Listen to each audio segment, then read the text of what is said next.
Assalamualaikum warahmatullahi wabarakatuh. Alhamdulillahirabbil alamin wassalatu wassalamu ala asyrafil anbiya'i wal mursalin sayyidina Muhammad wa ala alihi wasahbihi ajma'in.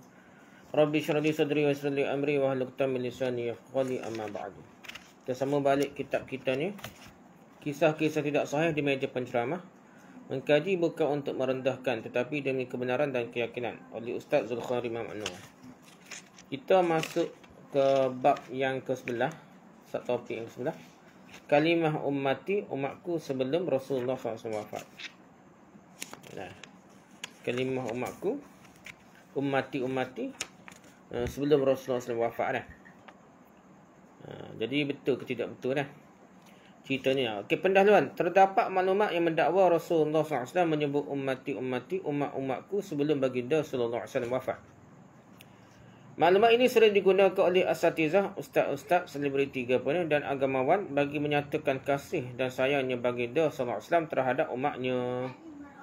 Sehingga baginda sallallahu alaihi wasallam menyebut-nyebutnya sebelum menutup mata buat kali yang terakhir. Kasih sayang baginda sudah tidak dapat dinafikan lagi. Kecintaan baginda sallallahu alaihi wasallam terhadap umatnya secara jelas diterangkan oleh Allah SWT yang dalam ayat yang kedua terakhir dalam surah At-Taubah, ayat yang berbunyi, لقد جاءكم رسول من أنفسكم عزيز عليه ما عنتم حريص عليكم بالمؤمنين رؤوف رحيم. Sudah datang seorang rasul pada kamu daripada kaum kamu sendiri. Berat terasa olehnya penderitaan kamu, sangat menginginkan keselamatan bagi diri kamu. Amat belas kasihan, penyayang terhadap orang-orang yang beriman. Surah At-Taubah ayat 128. Ni ayat ni tengah cerita Nabi ni sangat ambil berat tentang umat dia. Nak kita suruh umat Islam ni selamat. Dan umat baginda ni kalau derita kat Nabi rasa berat dah. Dia nak suruh kita senyap sama dah. Dari segi sudut agama dan dunia akhirat pun nak suruh kita senyap sama dah.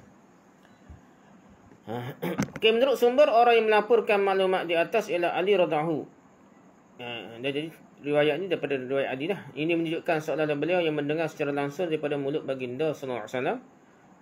Dan pastilah ia bermaksud Rasulullah SAW meninggal di sisi beliau. Riwayat ni Ali dah, bukan Aisyah ke apa, Ali. Menurut sesetengah pihak ini merupakan rekaan kumpulan Syiah untuk mengangkat kedudukan imam mereka.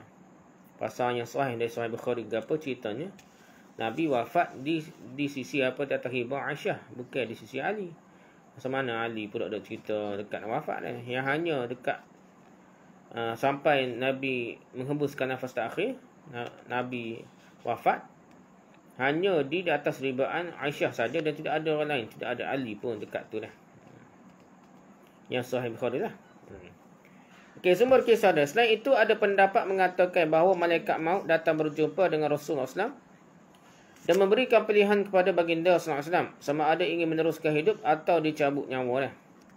Maklumat ini ada dinyatakan dalam beberapa kitab, antaranya Majma' Az-Zawaid wa Manba' Al-Fawaid oleh Al-Haytami. Rujuk Al-Haytami Majma' Az-Zawaid wa Manba' Al-Fawaid, kitab Alamat Al-Nubuwah, bab nombor 14 254, jilid 8 muka 429 434. Gitu ni lah. So kitab Majma' Az-Zawaid. Soalan yang keduanya kitab Hilyatul Awliya dah. Hilyatul Awliya wa Tabaqat Al-Asfiya oleh Abu Nu'aim Asbahani. Wafat 430 Hijrah. Rujuk dah kitabnya Abu Nu'aim Ahmad bin Abdullah Asbahani, Hilyatul Awliya wa Tabaqat Al-Asfiya, cetakan ketiga. Beirut Darul Kutub Al-Arabi 1980, jilid 4 muka 73 hingga 79. Kitab usaha ni nak. Dua kitab itulah cerita pasal Nabi diberi pilihan sama ada untuk meneruskan hidup ataupun dicabut nyawa dah. Disebab kisahnya terlalu panjang, dirumuskan berapa notah penting sajalah. Cerita tu panjang sangat, pendek lah, poin-poin penting lah. Rumusan ini diambil daripada kitab Al-Majma' bukannya Hilyah, kerana hadis dalam Hilyah terus sangat panjang, mencakupi hampir 7 halaman. 7 halaman, 7 muka surat. Memang tebal lah. Ya, ada terjemahan Indonesia berapa puluh jilid dah. 30 jilid ke, 50 jilid dah. Jadi Hilyatul Awliya ni tebal sangat, 7 muka suratnya. Hak ringkasnya dalam Majma' Faid yang hampir sama lah ringkasnya dia. Okey, ringkasnya cerita dalam hadis yang panjang tu. Pertama, Allah SWT merintahkan malaikat maut untuk mencabut nyawa Nabi Muhammad SAW dalam bentuk yang paling baik. Tu pertama. Yang kedua, malaikat maut menyamar dalam bentuk seorang Arab Badui dah. Yang kedua dah. Yang ketiga, malaikat memberi salam sebanyak 3 kali untuk meminta izin masuk. Setiap kali memberi salam, Ummul Mukminin Aisyah meminta Fatimah menjawabnya. Fatimah tidak memberikan keizinan untuk masuk kerana ingin memberikan peluang kepada ayahandanya sallallahu alaihi wasallam berehat. Segitulah dah. Yang keempat, akhirnya Rasulullah SAW sendiri meminta supaya pintu dibukakan dan orang itu diberikan izin untuk masuk. Rasulullah SAW menjelaskan itulah malaikat maut. Yang kelima, berikut ialah petikan dialog antara Nabi Muhammad SAW dengan malaikat maut. Adakah kamu datang untuk menziarahi saya atau mencabut nyawa? Malaikat menjawab, saya datang untuk kedua-duanya. Dan Allah SWT memerintahkan saya tidak masuk rumah Tuhan melainkan dengan izin. Dan juga tidak mencabut nyawa Tuhan melainkan dengan izin juga. Jika tidak, saya akan kembali kepada Tuhan Azza wa Jalla. Itu cerita je lah, riwayat tu dah. Yang keenam, Jibril AS ketika itu ada di langit dunia. Beliau tidak sanggup untuk melihat keadaan Nabi Muhammad SAW ketika menghadapi kematian. Secara tiba-tiba beliau berada di sisi kepala baginda sallallahu alaihi wasallam dah. Ni kena poin kena lah. Cerita hadis panjang-panjang. Poin kedua. Jadi Jibril pun sedih tengok Nabi nak wafat dah. Cerita dia tiba-tiba duduk di depan kepala Nabi dah. Poin ketujuh dalam hadis yang panjang tu, Nabi Muhammad sallallahu alaihi wasallam bertanyakan Jibril AS tentang tawaran-tawaran daripada Allah SWT terhadap baginda. Jibril AS kemudian menjelaskannya tawaran lah, macam MOU dah. Macam itu nak butuh kerajaan paduan Ghana, tahulah gitu lebih kurang ada maksudnya. Ada macam perjanjian lah nak mati ni, apa jaminan dia dah. Yang ke-8, kemudian Nabi Muhammad SAW bertanyakan satu soalan yang agak menyentuh jiwa. Pertanyaan baginda SAW adalah seperti berikut. Poin ke-9 dah. Saya ingin bertanyakan tentang kesedihan dan kedukaan saya. Apa yang akan diperolehi pembaca Al-Quran selepas pemergian saya? Apa yang diperolehi oleh orang yang berpuasa Ramadan selepas pemergian saya? Apa yang diperolehi orang yang menunaikan haji di Baitullahil Haram selepas pemergian saya? Apa yang diperolehi umat saya yang terpilih selepas pemergian saya dah? Gitu lebih kurang. Nabi tanya dia pasal umat di belakang dah. Ali radhiyallahu tiba-tiba ayat sebut Ali lah. Ali radhiyallahu bertanya ke Rasulullah SAW, siapa yang akan memandikan baginda? Mengkapankan mengerjakan salat jenazah dan memasukkan baginda ke dalam kubur? Rasulullah SAW menjawab, wahai Ali, orang yang memandikan saya adalah kamu. Al-Fadl bin Abbas, sepupu Nabi juga dah, membantu memberikan air. Jibril adalah orang yang ketiga. Apabila kamu selesai memandikan saya, kapankanlah saya dengan 3 kain yang baru. Jibril akan membawakan wangian daripada syurga. Apabila kamu letakkan saya di atas katil, letakkanlah saya dalam masjid dan keluarlah. Orang pertama yang akan merujukkan salat buat saya ialah Tuhan Azza wa Jalla daripada atas arasy. Tuhan semaya. Pelik ada bunyi dah. Kemudian Jibril AS. Ada pelik dah lah. Diikuti Mikail AS, Israfil AS. Kemudian malaikat secara berombong-rombongan. Kemudian kamu masuklah dan berdiri dalam saf. Jangan berada di hadapan saya seorang pun.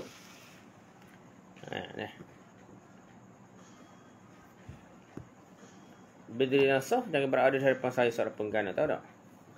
Yang ke-11, Ali radhiyallahu menceritakan mereka mendengar bunyi bising dalam masjid namun tidak nampak sesiapa dalamnya. Yang ke-12, mereka bertakbir dalam salat jenazah dengan cara takbir Jibril AS dan solat dengan cara solat Jibril AS. Yang ke-13, orang yang masuk ke dalam kubur ialah Abu Bakar As-Siddiq radhiyallahu, Ali radhiyallahu dan Ibnu Abbas. Dia kata gitulah. Tidak dipastikan adakah yang merujuk pada Abdullah atau Al-Fadl dah. Ibnu Abbas ni, Al-Fadl bin Abbas pun ada. Abdullah bin Abbas lah, suhu biasa Ibnu Abbas ni lah. Tahap mana soalnya. Okey, apa kata ulama mengenai kisah ini? Riwayat ni panjang berjela dah. Apa kata ulama mengenai kisah ini? Kisah ini mengandungi banyak perkara dan maklumat yang pelik-pelik. Pelik dah. Dan tidak dapat diterima oleh akal yang sihat. Daripada sudut perbahasan dalil, ia tertolak sejak awal lagi.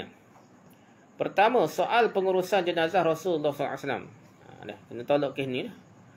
Yang kedua, dikatakan Allah SWT dan para malaikat mengerjakan salat jenazah kepada baginda SAW. Dia sahabat Allah SWT solat dah. Jika Allah SWT yang solat, Allah membaca doa apa dah? Minta dengan siapa dia? Semua solat ni minta dengan Tuhan dah. Betul-betul Allah semaya. Minta dengan siapa dia dah? Dan berdoa kepada siapa dah? Alangkah anehnya maklumat ini dah. Biar logik dah. Dirayah ni benda yang kritikan mata hadis ni penting sangat dah. Tak nak tiga sangat pelik setara ni enggak tolak lah. Sanak hebat setang mana, kat pelik setang ni tak boleh terima orang tolak dah. Lain dengan istiwa dah. Apa? Malaikat turun ke langit dunia tu sahih. Tak pelik pun benar pun. Okey. Apa ahli kalah hak masa pelik ni. Begitu juga Allah. Dah di mana kat Allah. Tu tak pelik, biasa je. Pelik-pelik ke dia ada mentality mindset dia. Dia fikir Allah tak bertempat lah, tak aku bertempat lah, dan tanya ini Allah tak boleh. Pasal dia ada mindset falsafah dulu lah. Aristotle, Plato ni semua tu memang kok tu lah cara dia fikirnya. Dia mengikut mereka tu. Yang paling berakal, paling hebat tu Tuhan lah. Tuhan tidak boleh bertempat. Memang itu ada dalam kitab-kitab mereka dah. Dia telah diterjemahkan dan masuk ke dalam dunia Arab, dunia orang Islam.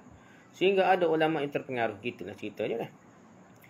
Ni tak apalah. Ni peliknya kita logik. Tak terpengaruh dah. Ilmu falsafah, ilmu kalam. Orang-orang zaman dulu Yunani dulu pun. Kita boleh tahu macam mana Allah berdoa kepada siapa dah. Karut dah. Yang ketiga, keterangan bunyi bising dalam masjid namun tidak diketahui siapa, pelik lah. Nak cerita karut ni tak? Yang keempat, apakah dimasukkan dengan takbir dan solat cara Jibril AS? Takbir dan solat. Takbir dan solat cara Jibril ni bukan apa? Cara mana pun dah. Bukan cara hadis Nabi semaya sekala-sekala ke? Tak kali takbir ni. Namun perbincangan tidak menjurus untuk membahaskan sebuah perkara dinyatakan kalau dalil tersebut sangat-sangat rapuh dan mudah dipatahkan. Okey, yang seterusnya. Al-Hatami sudah meriwayatkan kisah ini terus memberi komentar. Al-Hatami sendiri, tuai kitab sendiri. Kisah ini diriwayatkan oleh At-Tabrani. Ada perawi bernama Abdul Mun'im bin Idris, seorang pendusta dan pemalsu hadis. Terang-terang dah. Dia ni bukan dituduh pendusta, dia memang dipastikan memang dia pendusta dan dia sendiri mengaku dah. Dan dia pendusta dan pemalsu hadis itu Abdul Mun'im bin Idris. Itu perawi dia. Ini Hibban meninggal dunia wafat 304 Hijrah dalam Al-Majruhin. Memberikan maklumat ringkas berkenaan Abdul Mun'im ini. Nama penuh beliau ialah Abdul Mun'im bin Idris bin Sinan bin Qulab. Merupakan cucu kepada Wahab bin Munabbih. Wahab bin Munabbih ni sahaja dah. Beliau memetik periwayatannya daripada Wahab bin Munabbih lah. Manakala orang Arab mengambil periwayatan daripada beliau. Beliau memalsukan hadis atas nama bapaknya dan orang-orang yang terpercaya. Bukan main-main. Sanak antah dia tu. Ayah dia dan juga orang-orang siqah. Ibu buahnya tipu dah. Tidak halal berhujah dan mengambil periwayatan daripadanya. Ibunya ialah Ummu Salamah binti Wahab bin Munabbih. Mak dia dah.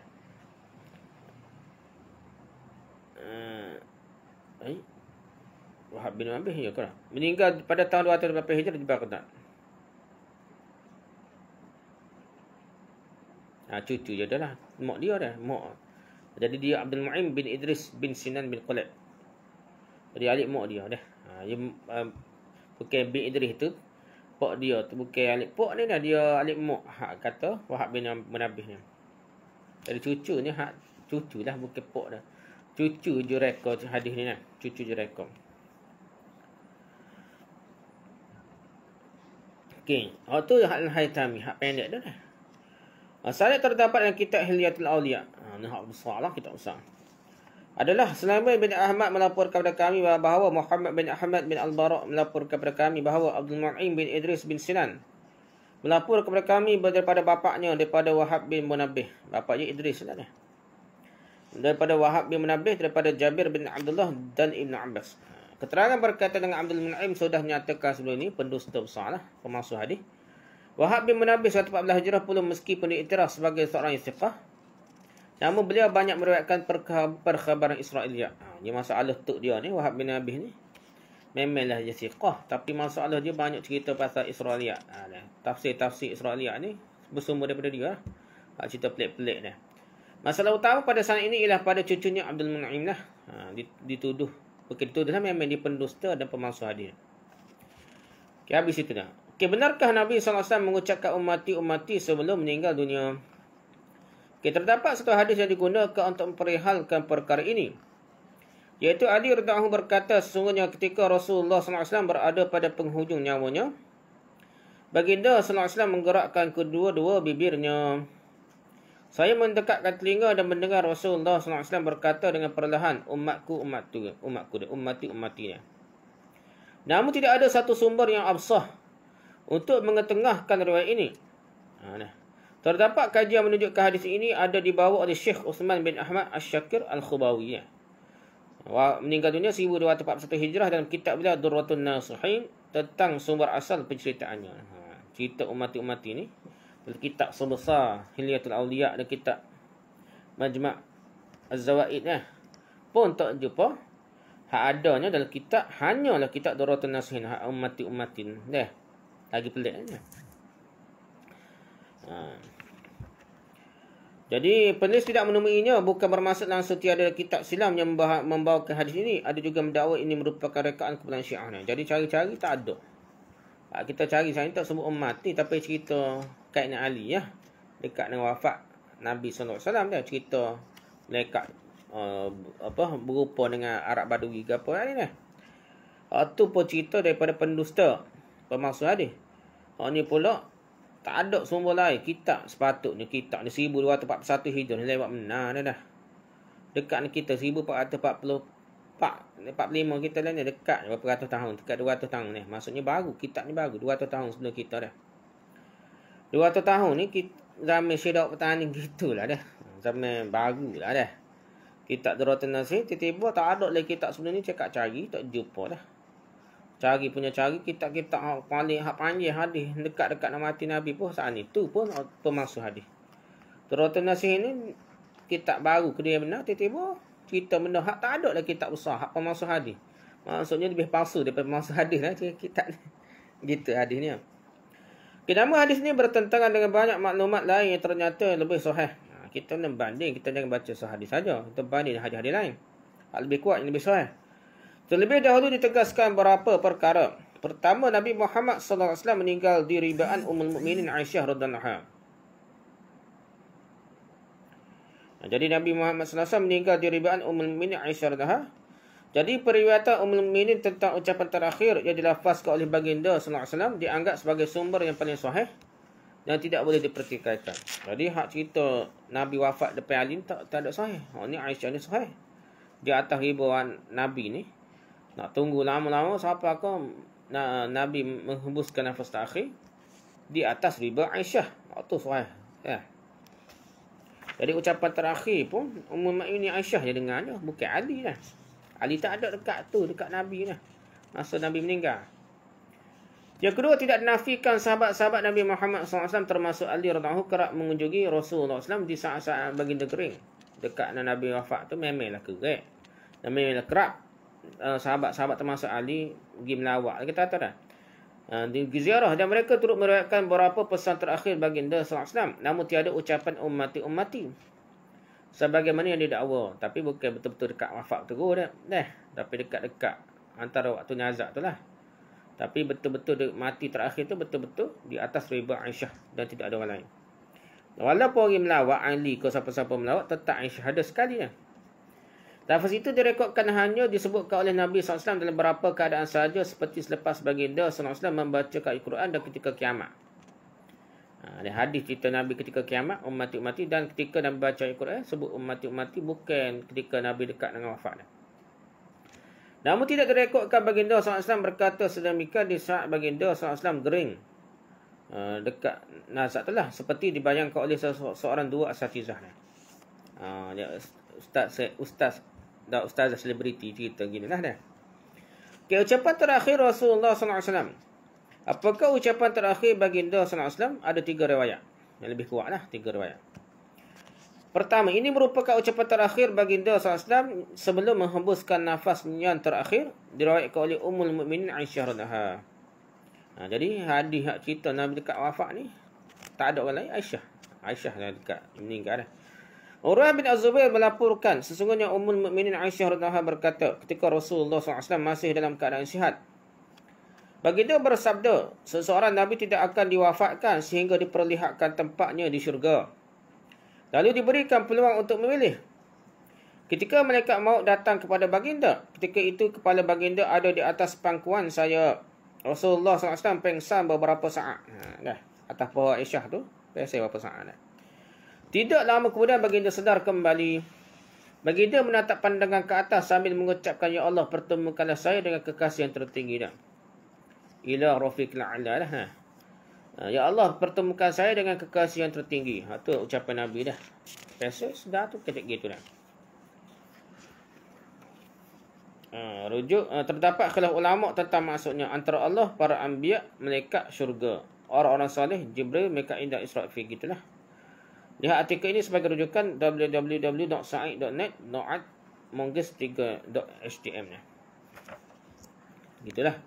Jadi khilaf lah, ada kata ila rafiqil a'la, kekasih tertinggi gitu macam-macam, tapi hak suhunya Allah lah. Saya Ummul Mukminin berkata demikian, Rasulullah SAW tidak memilih untuk hidup lebih lama dengan kami, dan saya tahu adalah ucapan yang pernah baginda ucapkan ketika sihat. Itulah ucapan terakhir yang baginda SAW melafazkan, "Ya Allah, pertemukanlah saya dengan kekasih yang tertinggi." Ila rafiqil a'la. Pertemukan saya dengan kekasih tinggi. Direkodkan oleh Bukhari dalam Sahih Bukhari, kitab Ad-Da'wat, bab doa An-Nabi SAW, Allahumma ar-rafiqil a'la. Allahumma ar-rafiqil a'la. Nombor 3348, status sahih. Sahih Bukhari Di sini menunjukkan ucapan terakhir Nabi Muhammad SAW ketika meninggal dunia ialah Allahumma ar-rafiqil a'la. Allahumma ar-rafiqil a'la. Bukan yang ummati.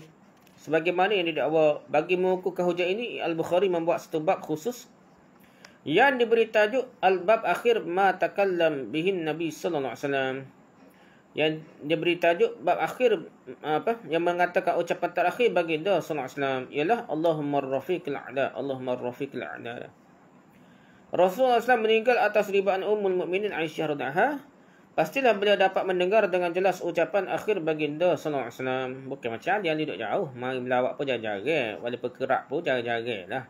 Aisyah ni memang duduk atas hibur dia tu. Namun bagi Syiah, mereka menganggap bahawa Nabi Muhammad SAW meninggal atas pangkuan Ali radhiyallahu, bukan atas pangkuan Aisyah. Itu kata-kata Syiah lah dah. Okay, menurut Ja'far As-Subhani dan Ar-Risalah, ni Syiah dia. Ja'far As-Subhani ni ada kitab dia. Syiah lah. Dia kata apa? Tidak lama kemudian tanda-tanda kematian mulai nampak pada tubuh sucinya, suci Nabi dah, tubuh Nabi dah. Seorang bertanya ke Ibn Abbas, Nabi Muhammad SAW meninggal di pangkuan siapa? Bila menjawab, saat meninggal kepala baginda SAW di atas pangkuan Ali radhiyallahu anhu. Kata Syiah dah. Orang itu bertanya lagi, Aisyah mengaku bahawa Nabi Muhammad SAW meninggal dalam keadaan kepala baginda bersandar di dada beliau. Ibn Abbas menolak pengakuan itu dan berkata Nabi Muhammad SAW menghembuskan nafas terakhir di atas pangkuan Ali radhiyallahu. Kemudian Ali radhiyallahu, saya dan Al-Fadl yang memandikan baginda sallallahu alaihi wasallam. Gitulah pada salah satu khutbahnya Ali radhiyallahu menyebutkan perkara ini. Nabi Muhammad SAW menghembuskan nafasnya yang terakhir di dada saya. Saya memandikan jenazah dia dengan bantuan para malaikat. Kata Ali riwayat tersebutlah. Ja'far Subhani Syiah. Ja'far As-Subhani Ar-Risalah, terjemahan Muhammad Hashim dan Matkiraha. Syarikat ketiga Jakarta, penerbit Lentera 1998, muka surat ni atas 95 adalah. Saya rasa dia tengok kitab dia ni. Tahulah betul tak. Ada buku-buku siapa maktabah sekolah haji tahu dia. So ada buku dia tengok ni. Nabi Muhammad SAW dan Nabi-Nabi yang lain-lain diberikan peluang untuk memilih di antara menjalani hidup di dunia atau meninggal. Peluang yang diberikan ini adalah bersifat ghaib dan tidak dapat diketahui oleh sesiapa pun. Persoalan ini diserahkan pada Allah SWT.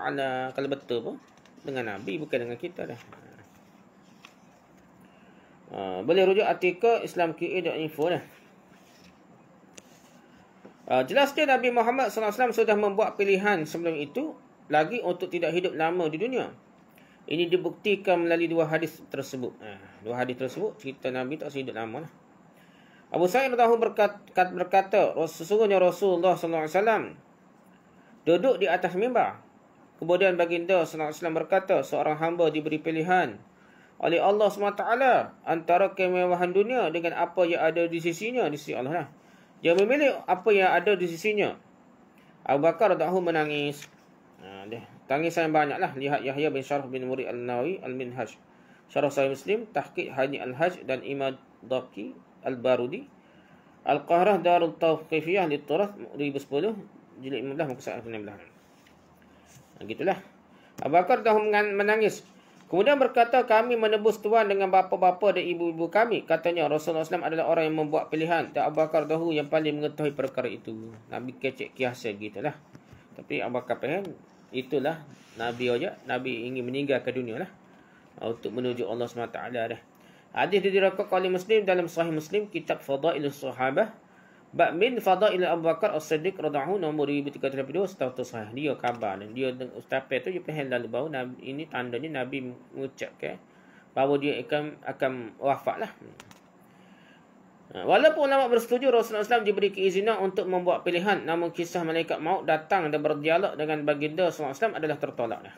Walaupun betul kisah Nabi ni beri keizinan, bukanlah malaikat maut jumpa cokoh-cokoh orang main jumpa dah. Malaikat dalam bentuk ghaib lah main jumpa dengan Nabi dah. Bukanlah kisah malaikat maut macam cerita panjang lebar dalam kitab Hilyatul Awliya dan Manjibah Az-Zawaid. Bukan gitu lah. Malah dalam hadis yang sahih dinyatakan Nabi SAW pengsan ketika itu dah. Maksudnya perhubungan percakapan itu melibatkan ghaib benda tak nampak, bukanlah tokoh mari orang berupa malaikat maut berupa manusia dah. Jadi dalam hadis sahih dinyatakan Nabi SAW pengsan ketika itu dan langsung tiada dialog yang berlaku antara mereka dah. Tak dengar apa dialognya. Dr. Umar Al-Ashqar berkata antara perkhususan para Nabi ialah mereka diberi pilihan antara dunia dan akhirat. Nak suruh nampak pilihan lah. Syekh Rashid Ridha dalam majalah Al-Manar pula menyatakan hadis ini tidak sahih dan palsu. Jadi cerita hadis ada malaikat jumpa ke apa tu palsu lah. Rashid Ridha dalam majalah Al-Manar lah. Rujuk islamqa.info dah. Selain daripada itu, Rasulullah SAW sendiri sudah mendapat petunjuk tentang kematian baginda dah. Ada dah tanda-tanda petunjuk dah. Ini dinyatakan oleh baginda sallallahu alaihi wasallam sendiri kepada anak kandanya Fatimah. Nabi wajah awal daripada Fatimah. Dan dikisahkan semula oleh Fatimah kepada ibu tirinya Ummul Mukminin Aisyah radhiyallahu anha. Lepas tu Fatimah ni cerita pada mak tiri dia lah. Fatimah mengkhabar kepada Ummul Mukminin Aisyah radhiyallahu anha bahawa Nabi Muhammad sallallahu alaihi wasallam berkata, Jibril alaihi salam datang kepada saya untuk membaca Al-Quran sekali setahun. Dalam tahun ini Jibril AS datang sebanyak 2 kali. Saya rasakan ini adalah petanda ajal saya. Cerita dah kepada Fatimah dah. Tahun ini Jibril datang 2 kali dah. Bukan sekali, 2 kali nak khatam Quran dengan Jibril dah. Itu tanda ajal saya, Nabi kata dah. Hadis diriwayatkan oleh Bukhari dalam Sahih Bukhari kitab Manaqib bab alamah nubuwah fil Islam. Nombor 3604 turut dinyatakan oleh Bukhari dalam kitab Fadailul Quran. Bab kana Jibril ya'rid al-Quran 'ala Nabi sallallahu alaihi wasallam secara mu'allaq. Hadis mu'allaq.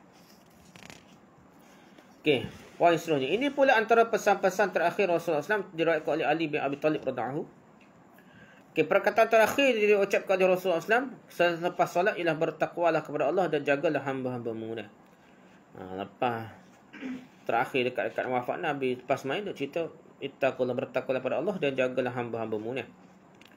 Hadis diriwayatkan oleh Abu Daud bab fi haqqil mamluk nombor 5150 status sahih. Okey, selain itu antara pesanan terakhir Rasulullah SAW, Abu Ubadah bin Al-Jarrah berkata, sesungguhnya perkataan terakhir yang disebutkan oleh Nabi Muhammad SAW ialah keluarkanlah Yahudi Hijaz dan Najran dari semenanjung Arab.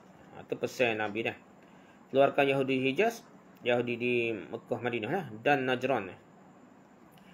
Kasih Arab juga lah Najran ni. Dari semenanjung Arab ni, semua semenanjung Arab tu Nabi suruh keluar Yahudi ni. Riwayat Ahmad kitab nombor 1032 Majma' Zawaid wa Manba' Al-Fawaid Kitabul Jihad bab fi Jazirah Al-Arab wa Ikhraj Al-Kufrah nombor 9660 Al-Hatami meriwayatkan dengan lafaz tambahan, dan ketahuilah seburuk-buruk manusia ialah yang menjadikan kubur-kubur Nabi mereka sebagai masjid. Dia tak ada tambahan lafaz dia. Orang yang paling jahat manusia ni, kubur-kubur tu tempat semaya, tempat jadi macam masjid dia. Tempat beribadah. Itu paling jahat. Paling seburuk-buruk manusia. Itu hadis melibatkan dia lah. Hadis ni kuat lah. Kesimpulan dan ucapan terakhir Nabi SAW ialah Allahumma rafiqil a'la, bukannya ummati sebagaimana yang masyhur. Masyhur suhu ummati tidak sahih. Allahumma rafiqil a'la tu sahih dia. Nabi Muhammad SAW dan anbiya lain, nabi-nabi yang lain, semuanya diberikan pulang Sama ada untuk terus hidup atau memilih kematian menuju Allah. Namun kisah malaikat maut meminta izin adalah tidak benar sama sekali. Terdapat maklumat mengatakan Rasulullah SAW sudah membuat pilihan lebih awal. Mungkin masa dekat mati lama tu. Sebelum tu punya buat pilihan tu. Dia. Itu kisah yang ke-11. Dah kisah ke-12 aku panjang sangat.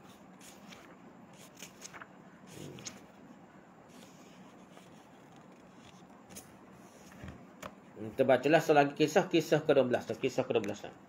Kisah Umar bin Al-Khattab radhiyallahu dimarahi istrinya. Kisah Umar bin Al-Khattab radhiyallahu dimarahi istrinya. Okey, pendahuluan. Kisah Umar radhiyallahu dimarahi mempunyai hikmah yang dapat dipetik. Ialah seorang suami mesti pandai menghargai istrinya seperti Umar radhiyallahu. Jadi Umar ni sabar. Dia ngepek ke, belebek ke dah. Atau pemarah pun dia sabar dah. Beliau dijadikan contoh Umar lah. Jadikan contoh teladan. Kerana hanya mendiamkan diri apabila istrinya mengangkat suara dah. Jadi dia diam saja, tidak balah, tidak jawab mulut kata-kata. Selain daripada itu, beliau juga menjadi contoh kerana mendengar dan menerima kritikan seorang wanita terhadap beliau. Dia ni hebat. Pongoh backing kita kata Umar, tapi perempuan dia, isteri dia belebel ke kritik ke, dia terima Baguslah contoh yang baik kata cerita ni. Disebutkan bahawa Umar radhiyallahu menunjukkan perasaan tawaduk yang tinggi dan menerima teguran dengan dada yang terbuka. Benarkah sebegitu? Kita tidak boleh menerima suatu kisah dengan alasan ada kebaikan dan motivasi semata-mata. Kita tetap berpegang dengan kaedah bahawa sesuatu maklumat hanya terima sekiranya ia bersandarkan fakta yang sahih dan tidak diragui. Sekiranya diragui akan ditolak walaupun terkandung banyak kebaikan di sebaliknya. Sebalik cerita tersebut banyak faedah, banyak pengajaran pun tak boleh pakai. Ini kerana Islam adalah agama fakta, bukannya agama imajinasi, khayalan. Suci bukannya khurafat dan realiti bukannya fantasi. Sumber kisah dia. Kisah ini disebutkan dalam beberapa kitab. Antaranya Tanbihul Ghafilin karya Abu Laith Nasr bin Muhammad Al-Hanafi As-Samarqandi. Inilah kitab sahih Tanbihul Ghafilin peringkat awal lagi dah. Durratun Nasih ni bagus dah. Ni antara kitab lebih kurang dengan Durratun Nasih ni. Abu Laith Nasr bin Muhammad Al-Hanafi As-Samarqandi Tanbihul Ghafilin Tahqiq As-Sayyid Al-Arabi Al-Mansurah Maktabat Al-Iman 1998 nombor 819 404 hingga 405. Tapi kita sikitlah daripada kitab Durratun Nasih, berat lagi ni. Tapi berat juga dalam riwayat pelik-pelik pun ada situlah. Okey, yang kedua, kitab Az-Zawajir an Iqtiraf Al-Kabair karya Abu Abbas Ahmad bin Muhammad bin Ali bin Hajar Al-Haytami As-Sa'di Al-Ansari Asy-Syafi'i. Meninggal 973 Hijrah. Ini kedua lah, nama kedua Rujuk Ahmad bin Muhammad bin Hajar Al-Haytami Al-Zawajir an Iqtiraf Al-Kabir tanpa tempat, tanpa tahun. Di muka surat 303 dah. Okey, yang ketiga dah. Hasyiah Al-Bujairami ala syarah Minhajut Tullab atau dinamakan At-Tajrid li Naf Al-Abid karya Syekh Sulaiman bin Muhammad Al-Bujairami. Ini kitab-kitab ulama besar mazhab Syafi'i melakukan ni. Ni kitab fiqh ni dah. Hasyiah Al-Bujairami ala syarah Minhajut Tullab ni. Okey, sini rujuk dia Sulaiman bin Muhammad Al-Bujairami At-Tajrid li Naf Al-Abid Turki Al-Maktabah Al-Islamiyah tanpa tahun. Jilid 3 muka 441 hingga 442. Maklumat ini datang dengan lafaz tamrid, iaitu anna rajulan jaa ila Umar yashku ilahi. Lafaz tamrid ni lafaz sirah. Dah diriwayatkan gitu dah. Okey, yang ketiga, kitab ketiga Hasyiah Al-Bujairami. Okey, sudah dah. Yang keempat dan kitab ketiga Akhbar Umar bin Abdullah bin Umar karya Ali Tantawi dan Naji Al-Tantawi ni. Kitab bagus ni dah. Akhbar Umar wa Abdullah bin Umar karya Ali Tantawi dan Naji Al-Tantawi. Rujuk Ali Al-Tantawi, Naji Al-Tantawi, Akhbar Umar wa Abdullah bin Umar, cetakan ke-8 Beirut Al-Maktabah Islami, Maktabah Islami 983 muka surat 298. Yang kelimanya Nurul Absar fi Manaqib Ahlul Bait An-Nabi Al-Mukhtar oleh Syekh Said Al-Sablanji. Rujuk Syekh Said Al-Sablanji Nurul Absar fi Manaqib Ahlul Bait An-Nabi Al-Mukhtar tanpa tempat, dan Al-Fajar Al-Jadid tanpa tahun muka surat 64. Maklumat ini juga didatangkan tanpa sanad dan tanpa menggunakan lafaz tamrid. Lafaznya seperti berikut: Ja'a rajulan ila Umar yashku ilahi. Ada jadi hotu ada anna rajulan, ni ja'a rajulan. Beza gitu lebih kurang dah. Itulah 5 kitab cerita pasal kisah ni lah. Apa kata ulama mengenai kisah ini lah? Abu Lath Nasr bin Muhammad Al-Hanafi Al-Samarqandi meninggal dunia tahun 373 Hijrah dalam Tanbihul Ghafilin.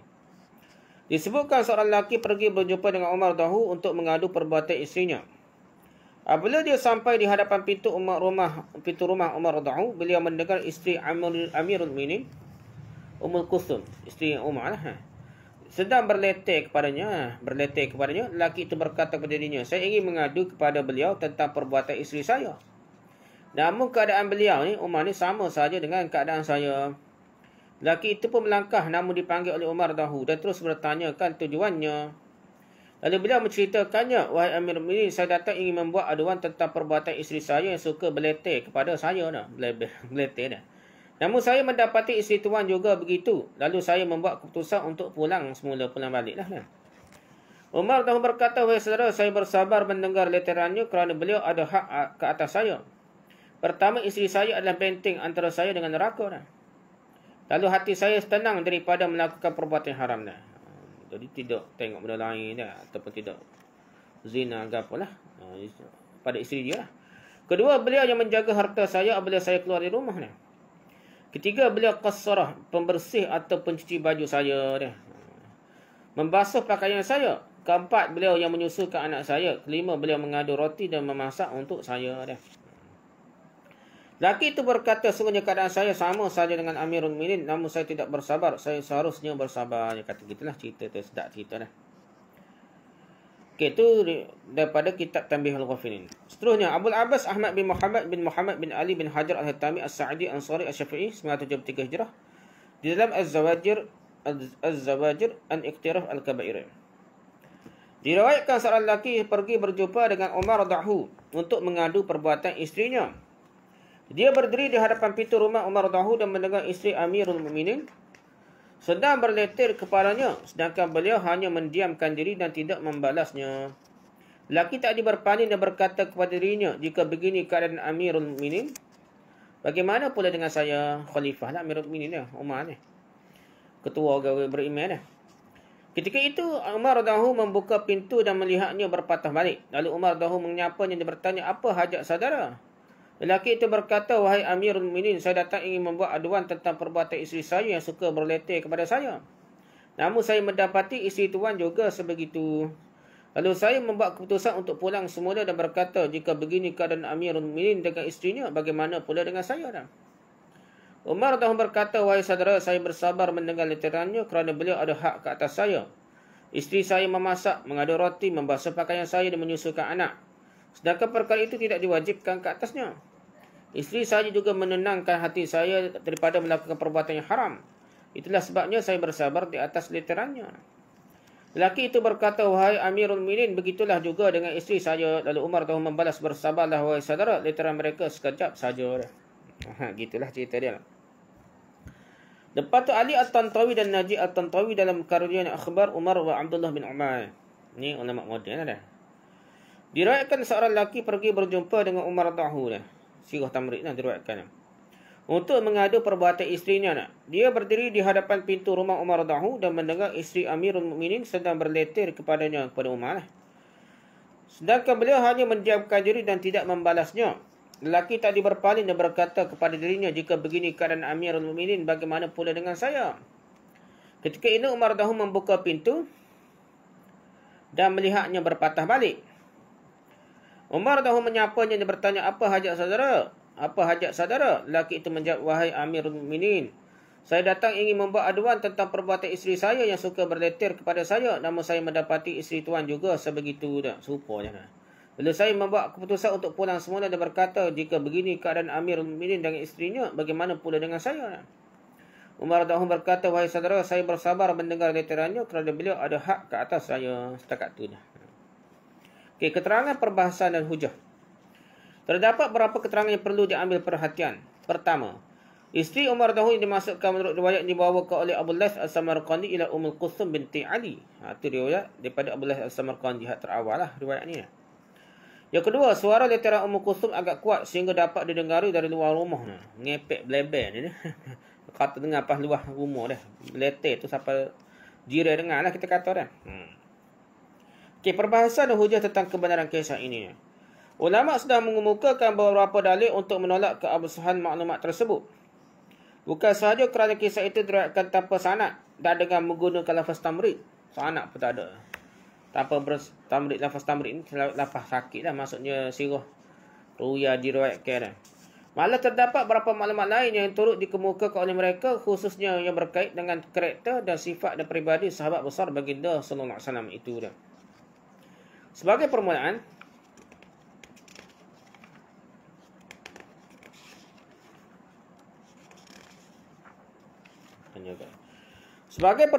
terdapat sebagai ulama antaranya Muhammad bin Shalih Al-Utsaimin mengkritik perbuatan seorang isteri yang meninggikan suara kepada suaminya. Biasa, tak boleh. Hukum fiqh asalnya haram lah isteri tinggi suara pada suaminya. Berikut ialah pandangan beliau. Kami berpandangan seorang isteri yang meninggikan suara kepada suaminya termasuk dalam adab yang buruk. Ini kerana suami itu yang memimpin dan menjaganya. Seharusnya isteri menghormatinya dan bercakap dengan suaminya dengan beradab. Ini juga akan mengekalkan hubungan dan kasih sayang sesama mereka. Itu kata Syekh Muhammad bin Shalih Al-Utsaimin. Pertama, Umar radhiyallahu sendiri didapati pernah menegur tindakan isterinya yang berleter kepada beliau. Ada riwayat lain. Jadi, Umar tegur isteri dia. Maklumat ini dirakamkan sendiri oleh Imam Bukhari dan Imam Muslim dalam kitab hadis mereka. Dalam Bukhari Muslim ni. Umar radhiyallahu berkata, kami adalah kaum Quraisy yang menundukkan para isteri. Di Quraisy ni, backing, tak laki backing, isteri takut dah. Hinggalah apabila kami mendatangi kaum Ansar, ternyata mereka adalah kaum yang ditundukkan oleh isteri-isteri mereka. Kaum Ansar terbalik, bini lebih berkuasa dah. Queen Queen tu isteri dah. Isteri-isteri kami meniru kebiasaan wanita Ansar tersebut. Isteri kaum Quraisy nak tiru dia perangai dia. Isteri-isteri kaum Ansar, orang di Madinah lah. Satu hari saya menasihati isteri saja, namun dia membantah dan saya melarangnya berbuat demikian dah. Dia nasihat tapi macam lawan balik dah. Namun dia menjawab, kenapa abang melarang saya membantah abang? Demi Allah, sesungguhnya hari ini isteri-isteri Nabi SAW membantah baginda SAW. Bukan isteri Umar je dah. Isteri Nabi sendiri pun bantah Nabi dah. Bahkan seorang daripada mereka tidak berbicara kepada baginda SAW, mengaju dah. Hingga malam hari dah, mengaju ke Nabi dah. Saya terkejut mendengarnya, terkejut. Dah. Lalu saya katakan, sangat celaka di antara mereka orang yang berbuat hal seperti ini dah. Ada diriwayatkan oleh Bukhari dalam Sahih Al-Bukhari, kitab Al-Mazalim, bal ghurfah wal ildiyah al-musyrifah wa ghairul musyrifah fi sutuh wa ghairiha. Nombor 1468 juga rujuk Sahih Muslim, kitab At-Talaq, bab fil ila wal i'tizal an-nisa wa takhyirihinna. Nombor 1409, nombor 34 dah. Dan statusnya sahih. Hadis ini adalah daripada petikan daripada hadis yang panjang lah. Petikan ini jelas menunjukkan Umar radhiyallahu sendiri tidak berkenan dengan sikap isterinya yang banyak berleter kepada beliau dah. Beliau menyatakan biasanya lelaki Quraisy menguasai isteri mereka dah. Namun dalam kisah dibawakan di atas, didapati Umar radhiyallahu hanya mendiamkan diri apabila mendengar leteran daripada isterinya dah. Sebelum ni kita Umar dia dah, ni bantah dah. Ini tidak bermakna perbuatan isteri membebel dianggap salah secara mutlak. Mungkin salah lakon, lebel, isteri dan leter dah. Namun perbuatan meninggikan suara sehingga didengari oleh orang yang berada di luar rumah dengan suara kuat tu adalah menunjukkan perbuatan yang tiada adab. Tak ada adab lah. Belebel sikit-sikit dah. Dan belebel siapa kau diri dengar dah. Itu bukan baik. Tak ada adab gitu dah. Ataupun kritik tak laki depan orang, depan kawan-kawan suaminya kau, ataupun anak beranak dia. Benda tu menjatuhkan marah suami ni. Mana boleh dah. Nak tegur, nak kritik pun, nak beletek pun, janganlah tinggal kau orang dah. Malu suami dia dah. Keterangan dan perbahasan hujah. Kalimah membantah di atas membawa maksud mencela, rujuk lisan Arab. Namun terjemahkan di sini sesuai dengan konteksnya dah. Boleh juga ia bermaksud membebel atau beletek lah. Tu mengikut kaedah bahasa Arab boleh terima lah. Membebel atau beletek lah. Yang kedua, dalam hadis Bukhari nombor 4913, Umar radhiyallahu pernah menceritakan perkara ini kepada Ibn Abbas. Bezanya dalam hadis tersebut, Umar radhiyallahu menyatakan, pada zaman jahiliah orang perempuan tidak terlibat dalam sebarang perbincangan. Waktu ini tak ada bincang politik ke apa tak ada. Itu kerja orang lelaki dah. Satu ketika isterinya ingin memberikan pandangan kepada beliau tentang suatu perkara. Lalu beliau menegur tindakan isterinya. Nak capur urusan politik, urusan apa jatuh ni nak. Jadi isteri ada. Ini tak bermakna Umar dahulu merendahkan pandangan wanita. Sebaliknya kemungkinan beliau menegur cari isteri beliau memberikan pandangan. Poin ketiga. Dalam hadis yang lain, Umar dahulu menemui anaknya Ummul Mukminin Hafsah radhiyallahu anha dan memarahi anaknya kerana membantah Rasulullah SAW. Ini tak setuju dia. Macam anaknya minta nafkah lebih hingga apa ni, dia tak setuju dah dia. Hadis diriwayatkan oleh Bukhari dalam Sahih Al-Bukhari kitab Tafsirul Quran At-Tahrim bab tabtaghi mardah azwajik nombor 4913 status sahih. Okey, yang kedua. Kesemua kisah yang disebutkan dalam 5 kitab yang berasingan dibawakan tanpa sanak pun tak ada dan dengan menggunakan lafaz tamrid pula atau berpenyakit lafaz yang lemah. Lafaz tamrid yang dimasukkan ialah hukiya, zukira dan ruwiya dah. Kalau jumpa hukiya, zukira, ruwiya ni maksudnya tamrid, lafaz tamrid lemah lah, berpenyakit dah. Dah lah tak ada sanak, berpenyakit pula guna lafaz hukiya, zukira, ruwiya ni. Lafaz-lafaz tersebut membawa maksud dihikayatkan, disebutkan dan diriwayatkan ya. Mengikut kaedah bahasa Arab, mana-mana kisah yang didatangkan dengan lafaz yang sedemikian bererti tidak diketahui siapakah yang membawakan kisah ini, tak tahu main mana pucuk ni yang bawa guna hukiyah, zukira ni, ruwiyah ni. Jika kita tidak mengetahui siapakah pembawa kisah ini, bagaimana kita ingin membuktikan kebenaran kisah ini ni? Bukan tegur tu oli cerita pakai betul belakang. Sedangkan kisah ulama terkemudian pun didatangkan sanaknya. Sepatutnya kisah sahabat besar ini lebih patut dirakamkan secara bersanak. Bukankah sanak bertujuan menjaga kesucian suatu makna-makna? Tiba sanak pun tak ada, guna peluk hukiyah, ruwiyah, zukirah. Namun tidak dinafikan ada sebagai ulama menerima sebarang kisah tidak melibatkan peribadi Rasulullah SAW meskipun menggunakan lafaz tamrid. Ada kata kisah Umar tak apa terbelawak sikit-sikit tak apa dah. Pasal bukanlah mengkadzdzaba 'aliyya muta'ammidan falyatabawa maq'adahu minan nar, macam hadis tentang Nabi bergaranti masuk neraka. Kalau cerita hadis palsu dah. Cerita pasal Umar ke sahabat-sahabat tidak garanti lagi dah. Dosa tidak bersama mana. Dosa juga tapi tak bersama mana. Berbanding Rasulullah dah. Cerita pasal Nabi.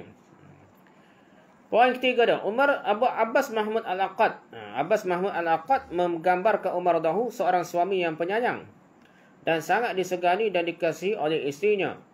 Beliau mengemukakan contoh apabila Umar dahulu meninggal dunia akibat dibunuh, isterinya Atikah binti Zaid menangis dengan tangisan yang sangat luar biasa. Al-Aqad merakabkan syair yang didendangkan oleh Atikah yang menggambarkan kesedihan hatinya terhadap pemergian Umar dahulu. Seolah-olah malam yang kehilangan bintangnya. Siapa tak tu lah. Tujuh. Abbas Mahmud Al-Aqad Al-Qariyah Umar muka surat 217. Al-Aqad juga menegaskan pendirian Umar dahulu yang tidak suka dengan tindakan seorang isteri yang meninggikan suara mereka terhadap suaminya. Al-Aqad membawakan hadis Sahih Bukhari sebagaimana di atas untuk menunjukkan pendirian Umar dahulu yang sebenarnya. Malah beliau menjelaskan meskipun Umar dahulu mengasihi isterinya, namun beliau tidak teragak-agak untuk menceraikan mereka sekiranya lebih banyak menimbulkan fitnah. Saya ke bini pun kalau masalah timbul fitnah, masalah pula dia cerai juga dah Umar ni. Jadi isteri saya ke dia pun ada sebab dah. Walaupun dia pun bekir pun dia masih jagalah siapa ke bini saya dah. Okay, keterangan perbahasan hujah.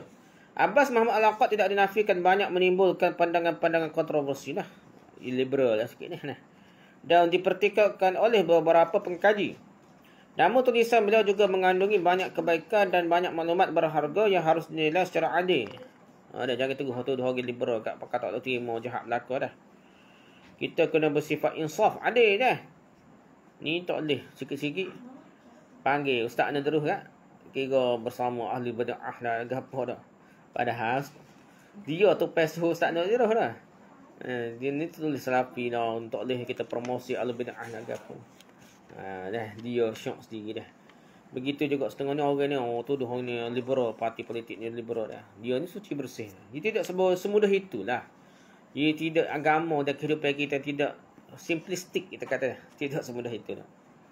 Walaupun amat-amat akad ni pelik-pelik pendapat dia, kita terima. Tapi ada benda-benda sebagai kita orang yang berilmu ni, kita kena ambil benda hak baik dah. Kena harus dinilai secara adil sebagaimana kita mengiktiraf Ibn Sa'ad dan gurunya Al-Waqidi, namun dengan penilaian yang adil, berhati-hati dan bukannya sentimen. Kita kena Ibn Sa'ad ni, tabaqat Ibn Sa'ad dan gurunya Al-Waqidi tu pelik-pelik lah cerita lah. Kalau kitab Musamman dah, kitab sirah besar dah, jadi pelik-pelik, kita kena adil. Nak tolak belaka pun tak kena juga. Nak terima belaka, bodoh alik kita kata dah. Begitu juga Ibn Ishaq, tak sebut sini pun dah. Ibn Ishaq ni, kalau lah kita terima dia da'if lemah, tertolak pun, tidak siqah pun, tidak bermakna tolak 100% riwayat dia dah. Kalau kita terima pun, sepatutnya jangan terima belakang. Ni tidak. Bunyilah dia kata, paling kuatnya pendapat siqah lah, ataupun tak saka pun, boleh lah Hasan yang boleh terima dia. Ibn Ishaq. Siapa kau cerita dia Isra' Mi'raj? Adegan romantik dengan Ummu Hani tu dah. Sepupu dia tu dah. Macam laki bini dah. Nampak perut berlipat macam bucik perut Nabi, berlipat-lipat dah. Cerita romantik tu nampaklah penghinaan terhadap Nabi. Tiba-tiba diterima riwayat tu kan Ibn Ishaq. Tu kita tidak berhati-hatilah. Ikut mula nak kata Ibn Ishaq tu boleh terima ke ataupun tak boleh terima ke. Tapi cerita-cerita kena tapis lah benda hak nampak pelik kan, kena tolak dah. Umar radhiyallahu dikatakan mengkritik anaknya sendirilah, Hafsah dah. Abdullah radhiyallahu bukan. Umar radhiyallahu dikatakan berkritik anak sendiri itu Abdullah radhiyallahu anhu Umar lah. Ketika anaknya dicalonkan menjadi khalifah dengan berkata, celakalah bagaimana saya boleh melantik seorang lelaki yang lemah dalam menceraikan isterinya lah. Dah. Dia marah. Dia tak usah orang nak kata Ibn Umar lah. Jadi khalifah ganti dia ni marah. Dia kata, bini pun tak berani cerai dah. Jadi khalifah gimana dah? Tak boleh. Saya ke bini benda tak betul bini pun, saya dah. Rujuk muka surat 207 lah. Abbas Muhammad Al-Aqad. Okey dah. Maksud kenyataan Umar radhiyallahu ini boleh dilihat dalam riwayat lain sebagaimana di bawahnya. Ibn Hajar Al-Hatami membawakan kisah seorang mencadangkan agar Ibn Umar dilantik menjadi khalifah. Namun dengan tegas beliau, yakni Umar radhiyallahu berkata, demi Allah saya tidak berkehendakkan pandangan itu. Adakah saya akan melantik seorang yang tidak menceraikan isterinya dengan baik sebagai khalifah dah? Gitu dah. Ibn Hajar menjelaskan pada zaman Rasulullah SAW, Ibn Umar menceraikan isterinya dalam keadaan haid. Bukan cerita baru, cerita lama zaman Rasulullah lagi. Ibn Umar ni cerai bininya dalam keadaan haid. Lalu Rasulullah memerintahkan Umar radhiyallahu menyuruh anaknya supaya merujuk balik kepada isterinya itu. Jadi Rasulullah suruh anak dia supaya rujuk balik isterinya itu dah. Cerai masa haid. Tu bukannya maksudnya takut tak cerai bini, tak berani cerai bini, tapi cerai dalam keadaan mengarut. Ketika haid, mana boleh haram dah. Ahmad bin Muhammad bin Hajar Al-Hatami As-Sawa'iq Al-Muhriqah fi Rad 'ala Ahli Al-Bid'ah wa Zanadiqah wa Zindiqah. Istanbul Maktabah Al-Haqiqah tahun 2003 145 hingga 146 muka surat dah. Kisah Ibn Umar radhiyallahu ada dirakamkan dalam Sahih Muslim. Lihat Muslim kitab Al-Talaq bab tahrim talaq al-haid bi ghairi ridaha wa annahu law khalafa waqa'a at-talaq wa yu'mar bi raj'atiha nombor 1471 dah. Okey, seterusnya poin seterusnya. Abdul Salam bin Muhsin dalam karya beliau Dirasah An-Naqdiyah, dirasah dia. Pembelajaran ini adalah kritikan naqd. Membawakan maklumat yang cukup terperinci tentang akhlak terpuji Umar radhiyallahu dalam memberikan layanan kepada komunitas. Dan beliau sangat mengambil berat soal rumah tangga ni. Perbincangan ini dimuatkan oleh beliau dalam bab Al-Inayah bil Nikah wal Alaqah Az-Zawjiyah. Rujuk Abdul Salam bin Muhsin Al-Isa' Dirasah Naqdiyah fil Marwiyat Al-Waridah fi Syakhsiyah Umar bin Khattab radhiyallahu wa Siyasah Al-Idariyah 1999 muka surat 983. Dah.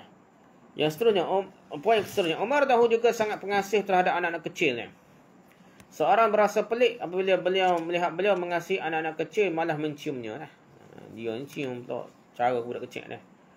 Umar dahulu berkata, sungguhnya orang yang tidak mengasihi anak-anaknya, bagaimana dia ingin dikasihi oleh rakyatnya. Nak suruh rakyat saya, kita kena sayakan anak-anak kita lah. Jangan perongah tak boleh dia. Rujuk Abbas Muhammad Aqad Al-Baqari Umar muka surat 201. Okey.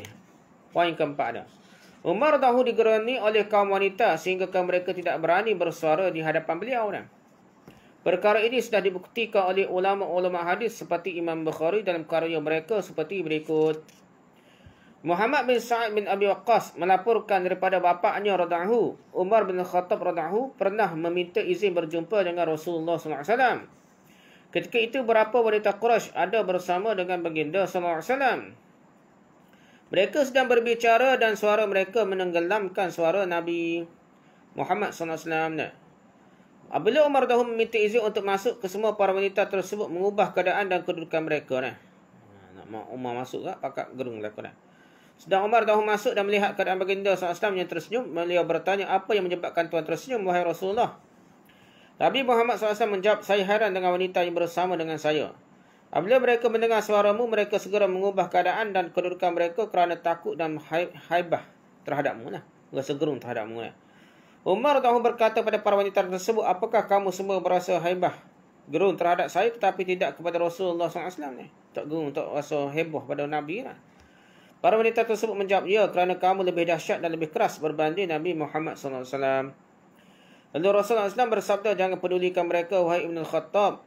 Demi jiwa saya berada dalam genggamannya. Satu, syaitan tidak bertemu dengan engkau yang sedang melalui satu lorong, melainkan dia akan melalui lorong yang lain. Syaitan petakut. Hadis diriwayatkan oleh Bukhari dalam Sahih Bukhari, Kitab Fadailis Sahabah, bab Manaqib Umar bin Khattab Abi Hafs Al-Qurashi Al-Adawi radhiyallahu anhu.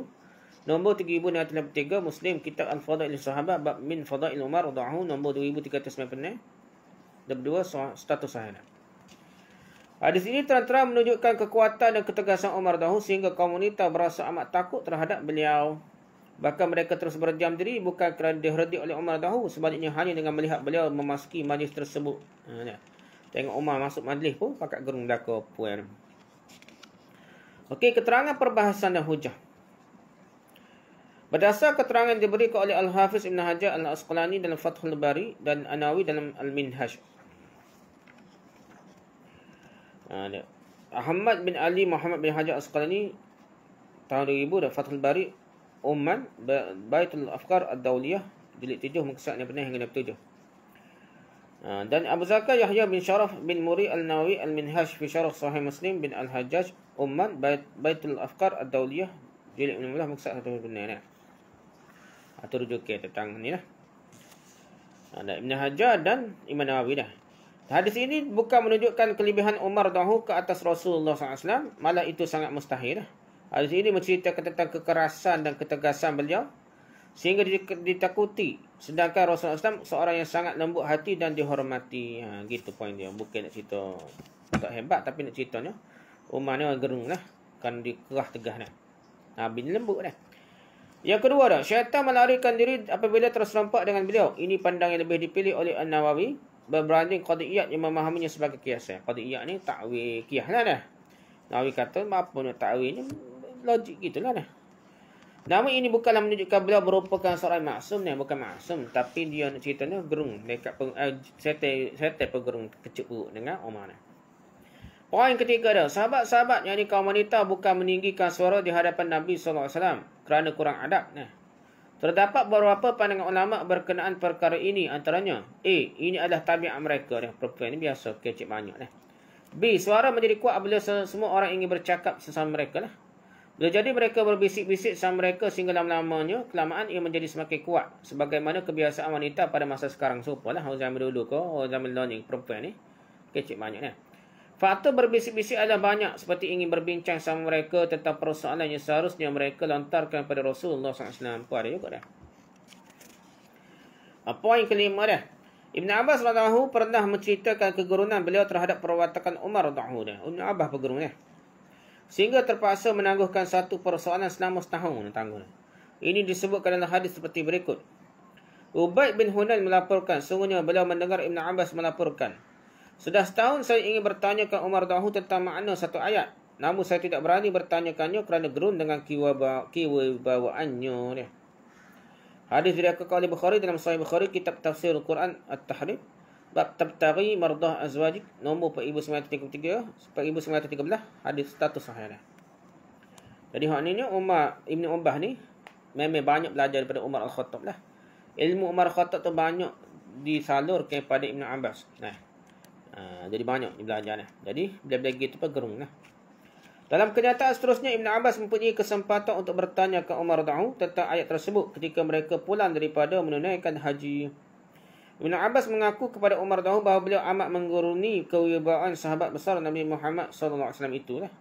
Namun Umar radhiyallahu berkata, janganlah begitu. Jika kamu merasakan saya mengetahui perkara tersebut, tanyalah saya. Jangan gerung lah. Nak tanya dah. Okey, poin ke-6 dah. Ammar bin Maimun mengakui kewibawaan Umar radhiyallahu membuatkan beliau tidak berani untuk mengerjakan solat di saf pertama di belakang Umar radhiyallahu anhu.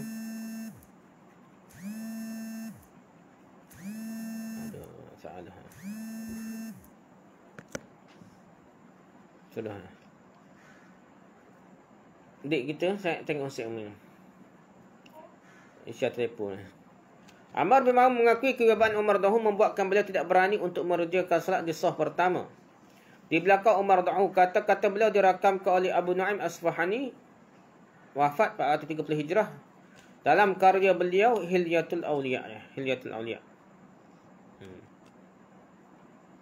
Jadi Abu Nu'aim kitab besar jelah nah. Ada sebut pasal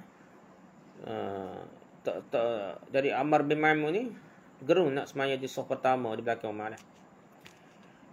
Rujuknya Abu Nu'aim Ahmad bin Abdullah Asfahani Hilyatul Awliya wa Tabaqat Al-Asfiya Al-Qahirah Darul Fikri 1996 jilid 4 muka 151 dah. Ammar bin Maimun melaporkan, saya bersama Umar radhiyallahu pada hari beliau ditikam. Saya terhalang daripada berada di saf yang pertama kerana gerun dengan kewibawaan beliau. Beliau menghadap ke arah saf apabila ingin mengerjakan salat.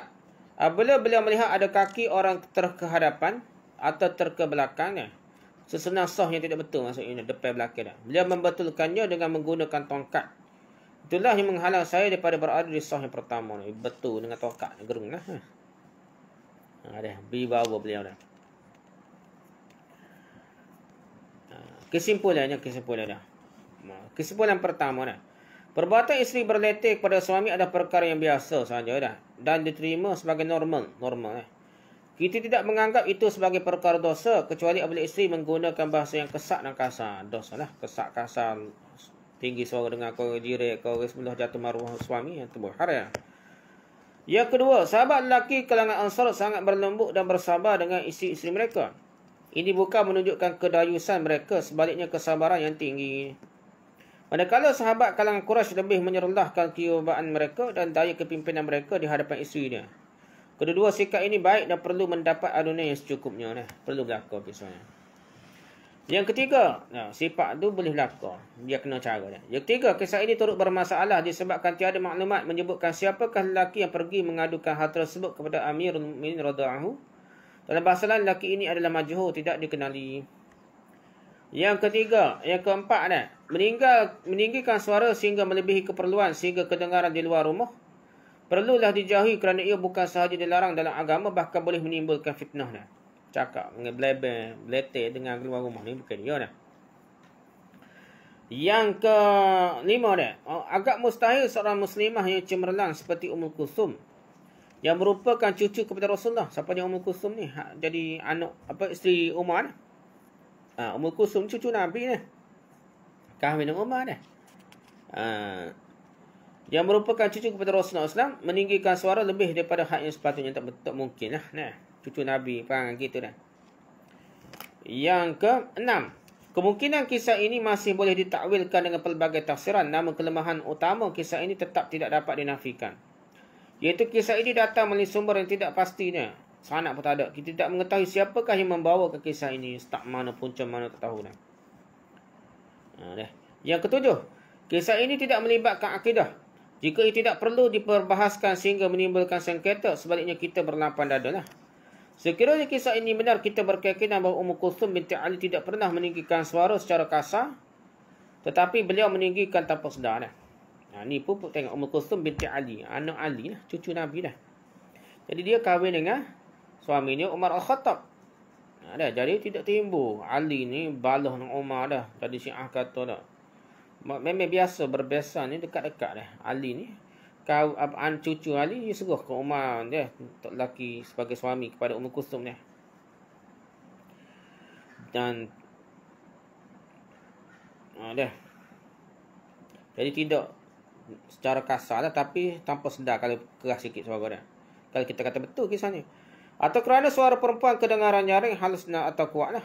Kita juga berkeyakinan jika kisah ini benar, suara Kulthum kemungkinan didengari sampai keluar disebabkan rumah beliau memang kecil pada zaman itu lah. Dan pengadu pula betul-betul berada berdekatan dengan pintu. Kalau kita kena kata betul dah. Tapi kita ni tak ada sana harga apa dah. Toloklah mudah ni. Setakat tu saja. Wallahu a'lam. Subhanakallah bihamdika, subhanakallah bihamdika, asyhadu an la ilaha illa anta, astaghfiruka wa atubu ilaik. Assalamualaikum warahmatullahi wabarakatuh.